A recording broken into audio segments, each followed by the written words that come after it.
So tell everybody who you are. Camino aquí, right? I've been coming to burn camp since 2005. I was like 6 or 7. Okay, so 2005 you come to the camp. Yeah. Do you remember what it was like for you when you first got to the camp? Yeah, I was pretty nervous on the bus ride there. A lot of people were just kind of like already knew each other, and I was a little shy. And then I got off the bus, and the first person that I ended up being greeted by was Mama Tess, and she gave me a big old hug. And after that, I was kind of like, all right, it's gonna be good. So you felt comfortable right away? Yeah, right away. With that hug? Yeah. So tell me what it was like the first couple days after meeting to all the people in the camp. What was it like for you? It was like really refreshing, just because like that was the first time, like, especially with my situation, like I didn't have people around me who were similar to me. Okay. So seeing that there were people similar to me, and like I could just have normal conversation and just have fun, it was just like weight lifted off of you, and you were able to just like go about your day and just be at camp and be free and do whatever you wanted to do. And what happened to you? How did you end up at the camp? I got burned when I was almost 2. I had a babysitter, and she dunked me in hot water. So I had third-degree burns on my legs. Mostly damage was done from knee down. My upper thighs had some significant damage, but not enough to where they couldn't take my grafts from my upper thighs and the back of my thighs. Wow, that's incredible, man. Yeah. So, do you remember that, or do you remember I don't remember any of it. My sister is the one that called the police, because we were being babysitted, and then my parents were out on a date. So she's the one that called the police. My first like real memory is way after that. Is I was being taught how to walk, and I had like garments and stuff on my legs, and we had like a pillar in the middle of the house, and my dad would put a Tootsie Roll on one side to get me to forcibly try to get over to the other side. You remember that? Yeah, that's my first memory, like that. I can like real deal remember. So tell me what the camp is like for you. Tell me your experience. It's changed over the years. When I was younger, it was a place for me to come and like be able to like be understood, and actually like be able to get my feelings out about what was going on, because nobody else would be able to understand. So I was very angry, and like I held everything in. And then as I got older, it kind of like that part went away, but I still felt misunderstood, because a lot of people are burned, but my situation was different because I was burned by abuse. So for me, it took a lot in my teenage years, because for me, it was like somebody did this to me on purpose, versus where a lot of things are an accident. Right. But being open and talking about it on a regular basis, and like creating those relationships where you can be honest and like tell them everything, it really just took that weight off, and it created like that family environment, and I can call them at any moment and just like talk to them about anything. That's amazing, man. I mean, to have that kind of support system, What does Rusty mean to you? Rusty's like my second father / grandfather. Like we have like unspoken communication a lot of times. It's kind of funny, just because like we'll just sit there and start busting out laughing about something stupid, but it's that moment that really means a lot. And then, I love Rusty, and that's like I said, like another grandfather, father. And him and Mama Tess are like my surrogate parents. Like they really have taken care of me more than anybody else outside of my actual parents in my whole entire life. What does this camp mean to you now as you're getting older? Yeah. Like, what does it mean to you now? Oh, everything. I pride towards my whole life around making sure I show up to burn camp.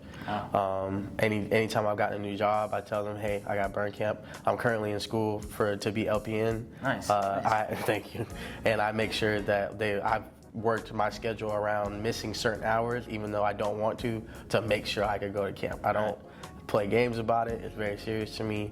And especially once I transitioned from camper to counselor, that is where I was like, I had to start taking it seriously. Right. And now that there's talks about us like, helping out more, it's become even more like present in my mind that I need to like be aware of everything and start like really paying attention to what it takes to run the camp. Right. That's awesome, man. So to you, it's not a camp, it's a family. Yeah, and it's a way to make sure that the way that they did the things for me, we can continue to do that for more children, because they're out there and they're looking for somebody that can understand them and feel what they feel. We just got to get them here. Right. So once they get here, now that you're a counselor and you have a different role, what are some of the things you tell the kids that they come in contact with? I usually try to make them feel comfortable first, like, you know, joke around. I'm very goofy on a regular basis, so I try to just embrace that. And once they get comfortable, then I let them know, like, hey, if you got anything you really want to talk to outside of when we do our group, like, let me know. I'm willing to talk about anything at any time. And usually that, like, it sits in their mind, and then that's like the first couple of days. Right. And then usually by Thursday, they're like, can I talk to you? And like, I've had a couple campers already that, even if it wasn't about their burns or it was about something that happened, I had one that it was talking about bullying, and that was something I went through because I looked different. So we had an hour-long conversation on the beach, just talking about how to process that and how to, you know, be open. And like, obviously, you don't always feel like people are listening, but you do have to talk to somebody, because otherwise it just festers, and it's not good for you and nobody else around you. Right. I mean, has it hit you yet how an important role you have? Has it? No, not at all. I mean, because when you talk to me, you're an incredible young man. I mean, I appreciate it. You're doing these things to be selfless, to help others, and now, you know, at some point you could have just walked away from this camp and said, all right, I'm done, I'm over. Yeah. But instead you stuck around to help other kids. Well, it's just, you know, I got to give credit to my father for that one, because he's a very honest and, you know, hardworking man, and he taught me just as much as this camp did, where like you give back what's given to you. And like, I live my life by do kind upon others, and even if things are done like wrong to you, continue to do kind. So this place has given me more than I could ever ask, and I would never stop coming here. I have to keep giving back. It's like, I think about it, and all I think about is like happy, fun time, and like family, and like how much you want to give that environment to somebody else. Like, why would you deprive them of that when you could be a part of it? And that's one of the things, man, talking to people today, that there's so many kids out there that are in this situation, don't even know about this camp. Yeah. You know, so we gotta spread the word and get people to bring those kids here so they can experience what you experience, and have those relationships with guys like you know, that can talk to them and make them feel like they're part of a family. Yeah, and they're not alone. Yeah, I mean, one of the things I keep hearing is like healing from the inside out, you know, and that's what you're saying. Yeah, because like most people have already healed from their burns. Right. It's the emotional and the mental trauma and the social trauma. I think that's an even bigger one, where socially you don't have that experience that normal, or what so-called normal people would deal with and get to experience. You have that kind of like self-solitude, self-isolation that you have to deal with, especially in your mind. And you just need to know that there's multiple people like you, there's multiple people that want to help you and talk to you. And they have amazing people like you, honestly, that are willing to stay grounded and help others, and that's doing God's work, man. You're doing an amazing job, man. It's an honor to meet you. I mean, it's really, I don't like to, like, I don't think it's something that, you know, like, to be praised for personally. Like, that's, I don't know, that's just how I was raised. Like, I do it because I feel like it's the right thing to do. And it's good to be humble. But it's okay for other people to tell you that you're doing a good job. Yeah, I guess. Because you are, you know, and the relationships you're making and the way you're helping these young kids, it's just, you know, it's just awesome. So what's the plan for you down the road? What would you like to see this thing do? Oh, I want it to be bigger than it ever was and continue to grow upon it. Hopefully we get like more and more kids. That way we can grow back to where we were and then more. I want to be part of it in whatever way that fits the role. Whatever way they feel like I could best fit the camp, that's what I'm going to do, no matter the circumstances. I'm going to ask you to do something that I didn't ask anyone else to do, and that is, you know, if there's someone watching right now that was burned, or someone that has a family member that was burned that needs some support, what would you say to them right now? What's some words of advice? For if it's a family member, just you have to be patient. One thing I learned is that I wasn't very open with mainly my siblings, and it was because I just felt they wouldn't understand. So you have to give that space while also showing that you're going to be present and aware and like be there for them. Sometimes it's going to take time. It's not always going to be done in a day. It might take months, might take years, but eventually that shield will start to crack and they'll start to open up to you. If it's the person, just know you're not alone. Just know that there's people that want to be your friend There's people that want to hear your story. There's people that want to see you and meet you and understand the pain that you went through, because it's going to make you a better person on the other side of it. It may not have been the prettiest story and the happy-go-lucky stuff that people want to hear, right, but it's the stuff that builds character and stuff that makes you out to be who you truly are. Bro, you're an amazing young man. It is an honor to meet you, honestly. Yes, sir. Can I give you a hug? Yes, sir. It's been an honor to meet you, man. Thank you.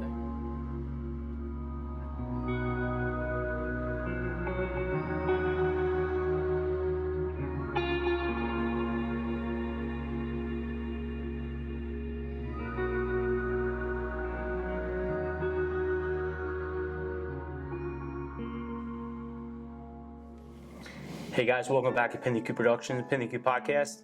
This is something that we've never done before, but I'm really excited about it. And it's crazy to me that I just found this out yesterday because I didn't even know this existed. And it's such an amazing opportunity you're providing for these kids and adults. So why don't you tell everybody who you are and what we do? My name is Rusty Roberts. I am director of Children's Burn Camp in North Florida. It is called Camp Amigo. It is a camp for kids with burn injuries, and I've been blessed to be able to do it. So what'd you do before this? Before you retired, what'd you do? 30 years of firefighter with Tallahassee Fire Department, and that is that in itself is a noble feat. So thank you for your service and thanks for your everything you've done. So tell me how this all came to be. How did this all start?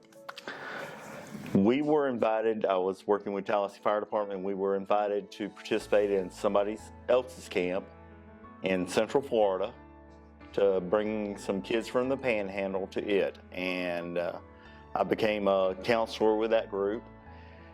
And after a few years, the regional coordinator quit, and I took over for them, and networking and building up and getting more and more kids and doing it. And we did that 5 or 6 years and got 15 slots and 16 kids and said, we need to do something up here. Right. There's no reason we can't do something in the summertime in this area. What does this mean to you personally? I mean, this is so amazing what you guys do, and just what I saw today, it's touching. I have been given another family is what I've been giving. I have a burn community family. These kids call me Papa Rusty.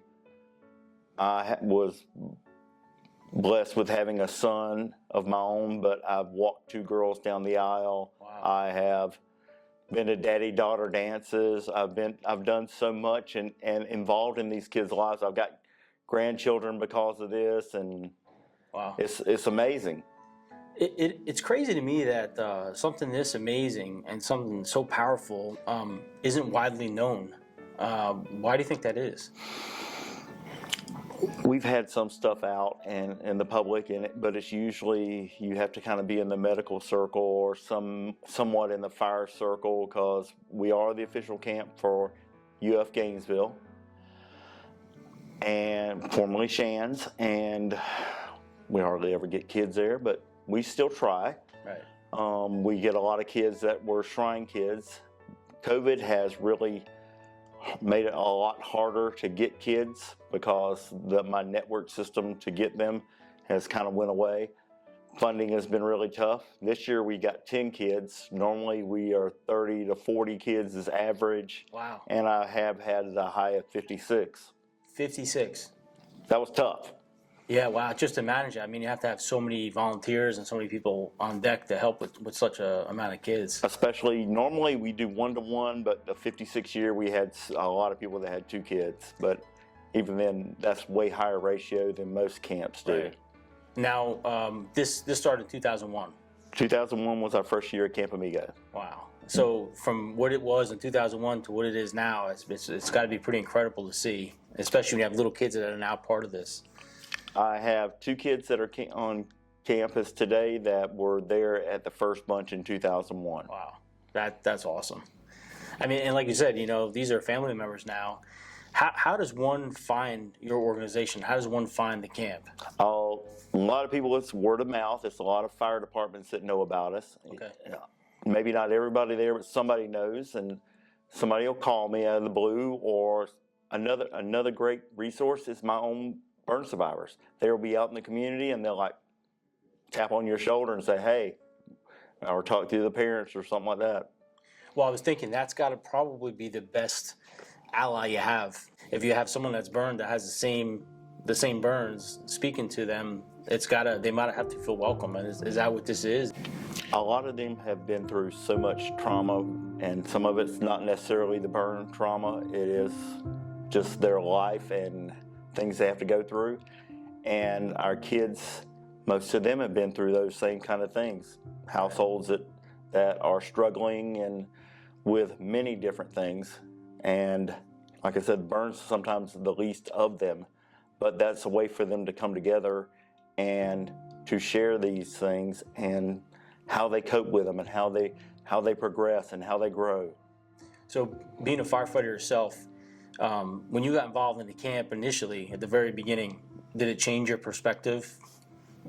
Every time I do something with this camp, I come away with a positive because I see these kids that are going through so many physical, mental, stressful things, extremely 100 on the scale of stressful things. Right. You don't go home and worry about whether your air conditioning isn't running right or your car is idling or are behind on a bill. You don't care about that. You care about the things that are important. You know, it's incredible you're saying that, because just yesterday when I met you guys, at that firehouse there and got to meet you and learn about what you're doing, the first thing I thought when I left there is, as I'm driving home, I thought, any problem I thought I had wasn't really a problem.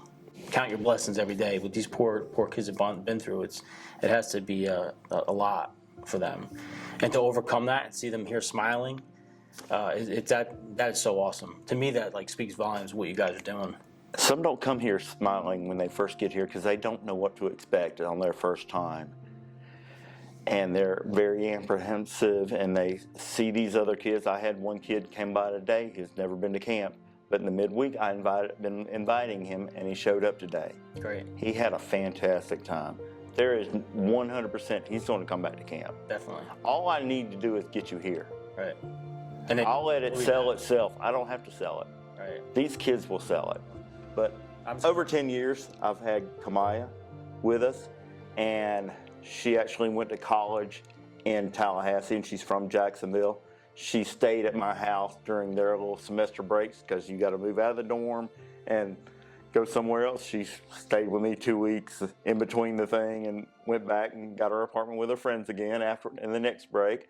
But I mean, camp helped give her some scholarship money for going to class, and the last semester I chipped in out of my pocket to pay because I only could do one out of the fund for Camp Amigo, so I did it myself. Man, it seems like just talking to you, like this thing's changed your life. She's my kid. I mean, I know her parents, and we're super cool. Right. But I love these kids, and my wife loves them. They are part of my family. They come over for Thanksgiving and will hang with us. We've been on vacations with the older kids. That's awesome. Like we went to North Carolina 2 years ago, and 3 of them went with us and just hung out. So as a director, what do you see? What's a 5-year plan? What do you want to see happen here? When we created this, as our small group in Tallahassee, and then we expanded to take in other departments, like we had a firefighter that worked in Tallahassee that moved back to Jacksonville and started working. She brought Jacksonville firefighters in. Networking in Gainesville at Shands, I got Gainesville and Alachua County firefighters involved. One of my burn survivor adults married a Marion County firefighter, got them involved.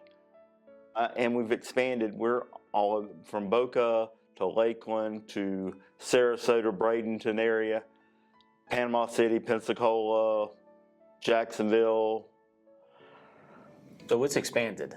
We have grown that. Now our footprint's smaller now, but we have had firefighters from all those areas. Orlando. So I'm guessing 2020 was rough then. Yes. Okay.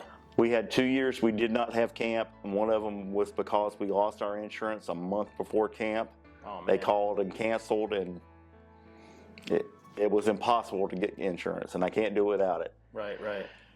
The next year we did a family fun day in Orlando where I rented basically a apartment for a long weekend, and we went to a water park, but you had to come with your family, so I wasn't responsible for you, and I didn't have insurance, so you got to come with your family. It's a family trip. So that really, we're meeting. what it tells me is that we did what we had to have our meeting. Right. So whatever. Sometimes you got to think outside the box, and as a Like I said, firefighter, that's a family fun day.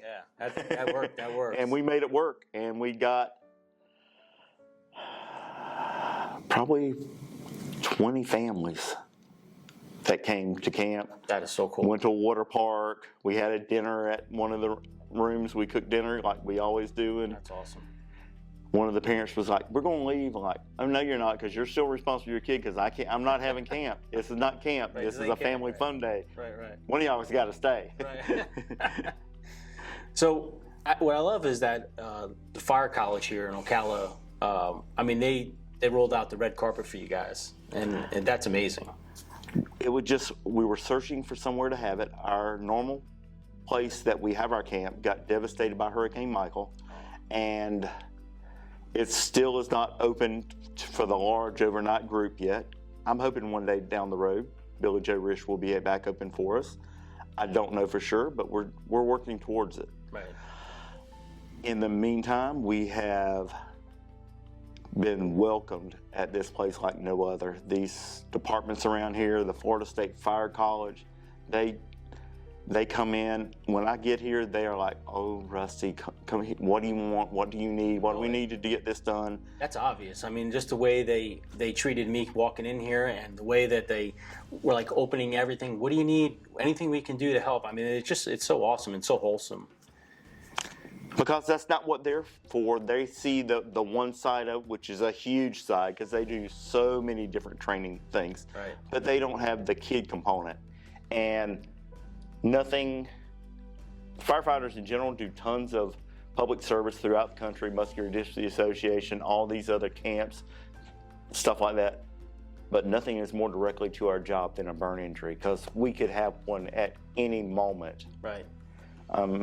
This past week, we had a local Marion County firefighter that got burned about 6 months ago. He came by and visited camp, and I could tell it got to him. Of course, yeah. I mean, I'll tell you, when I saw that little boy, it got me in the feels. You know, it's hard to imagine what that little boy went through, and then to see him, you know, racing through the hallways on his little cart with a huge smile on his face and laughing and running around with it.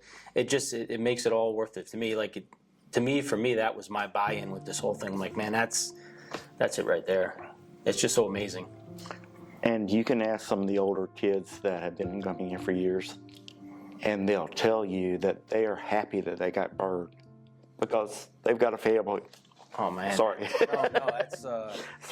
That's rough, man. You got me too, actually. Yeah, that's tough, man. I can't imagine what they. But again, what you're doing is so awesome, and it's obvious to me by just the way you are right now, the emotion that you have, that this is an important thing, and I'm excited to tell people what this is about, because I can't believe I didn't know about it, and I can't believe no one talks about it, and that's a problem. We gotta get this out there. I mean, get the information out, because there's so many kids out there that are missing this. Right.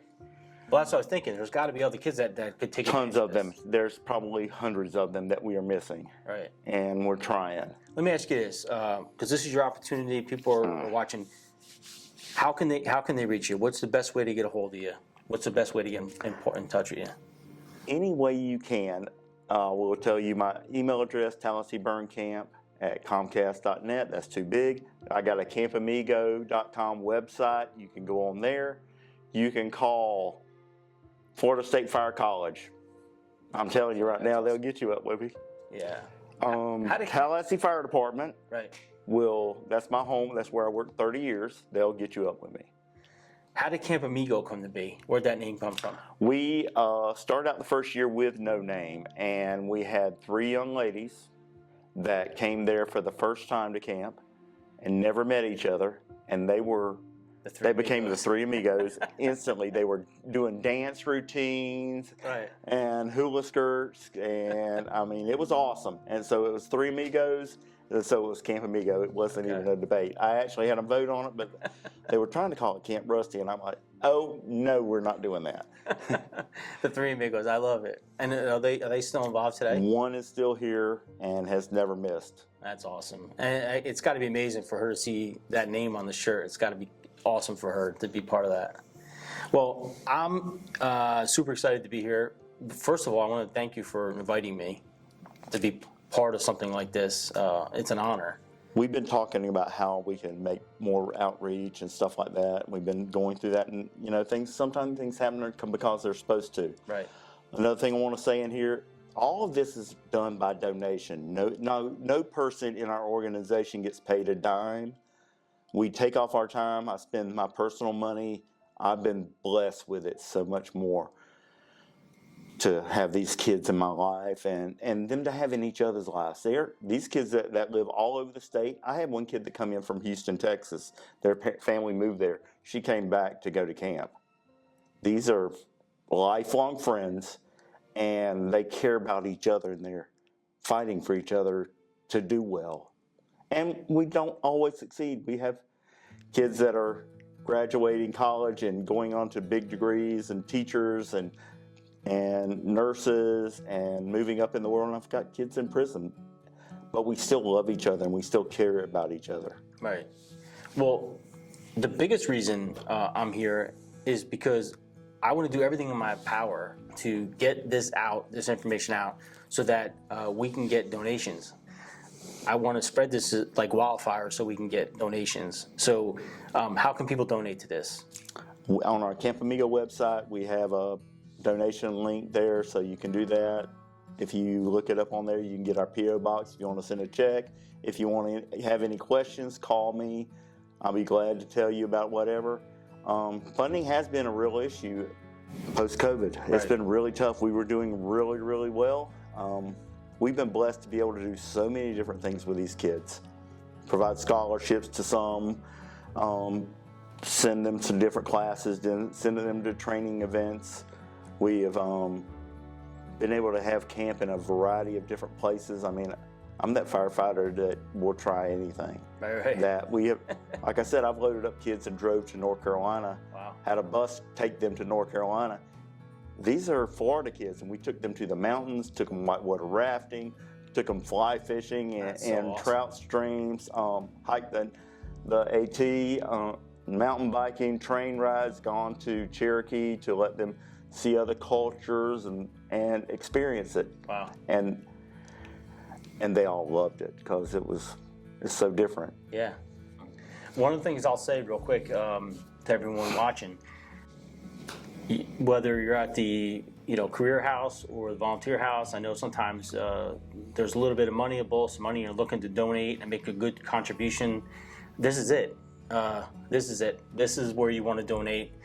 This is an amazing thing that these firefighters are doing, and to see this in person really brings home for me. And I can't imagine the effort that goes into this just to make this happen. Now this is just once a year, right? Once a year, 1 week out of the year, we have there's another camp that we go to that we actually evolve from.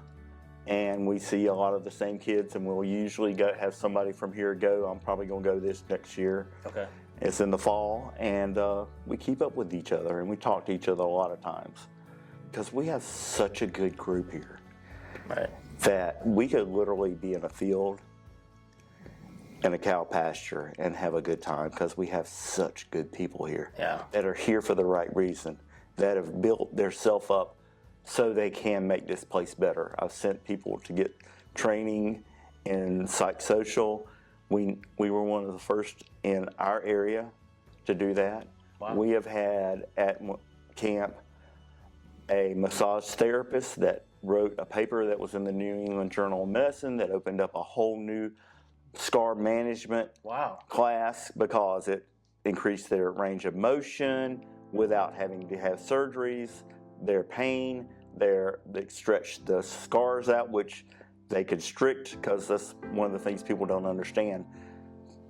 When you get burned, that scar tissue doesn't grow anymore. So if you get burned as a child and you grow, you get constrictions. Oh, And that makes sense. I know people that's had 20 and 30 surgeries continuing years and years because they have to get straighten out the joint, or you grow and your body changes. It's a lifelong challenge in these things.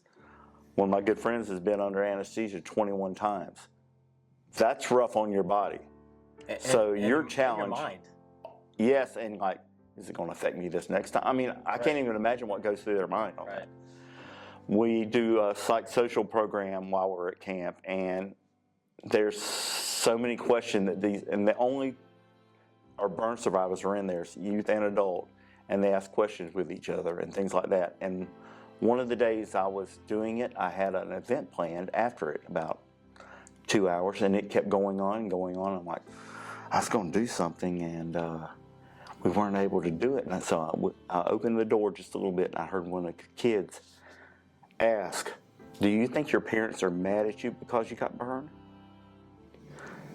I would have never thought of that, but they did. Oh my gosh. Because the stress that are on the parents, because it happened on their watch. If you do everything right and something still happens, you're still taking responsibility, and you're so worried about it. So many of these parents they are not around they're always around their kid, never not around them anymore after this event happens, and they feel the guilt, and they show the frustration through anger, and they're not being angry at the kid, they're just angry because they let it happen. Right. And they blame themselves when sometimes things just happen. Yeah, and it only takes a second for something Exactly. Yeah. And it could be you left something laying there and the kid got a hold of it and then they hurt themselves. Right. And you're blaming yourself and you're angry. Yeah. So there's so many things in there, components that you never think about, but the kids do. Wow. Yeah, I wouldn't even think that they'd be thinking that, That's powerful stuff, man. Man, that's powerful stuff. Yeah. And one voiced it. How many already felt that but didn't know how to voice it? Right. And that's the beauty of this. They're what like-minded kids that are going through the same struggles, and they have each other to lean on. Like at the beginning when you talk about Three Amigos, I mean, it's such a great name for what's going on here. I love it. And our theme is healing their birds from the inside.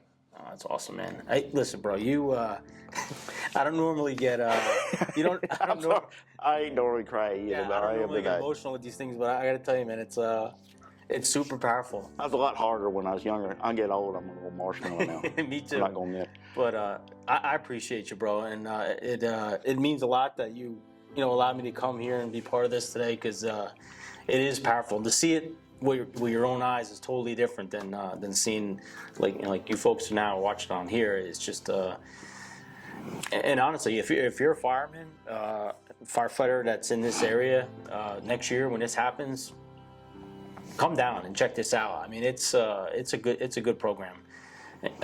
What you're doing. There's so many other ways. I mean, if I know this podcast get out all over, so there's national organizations that you can look at. The Phoenix Society, they are a burn survivor outreach group.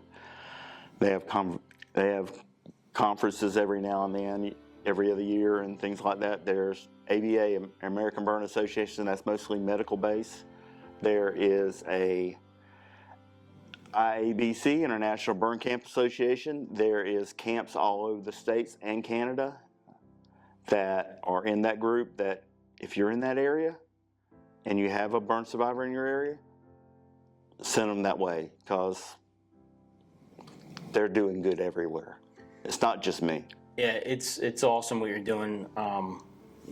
We're gonna look at some more stuff that's happening today, talk to some more folks, and again, I just want to thank you for what you're doing. I know people thank you all the time, but from the bottom of my heart, and I'm sure everyone else watching, man, is just impressed by what you're doing. Well, God has blessed me so much to be able to do this event and put me in this place that I can. Well, keep doing God's work. Thank you, brother. You're definitely doing God's work for sure. I've been blessed with it. All right, guys, definitely more to come. Keep an eye on this episode. We got a lot more coming at you. Thanks. Headlights on the highway, If you only knew, being back here always makes me think of you.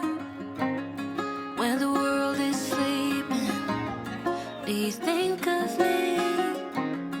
With the road it's coming back again, coming back to me. I remember the long drives, the late nights in your car. I remember it all. Windows down.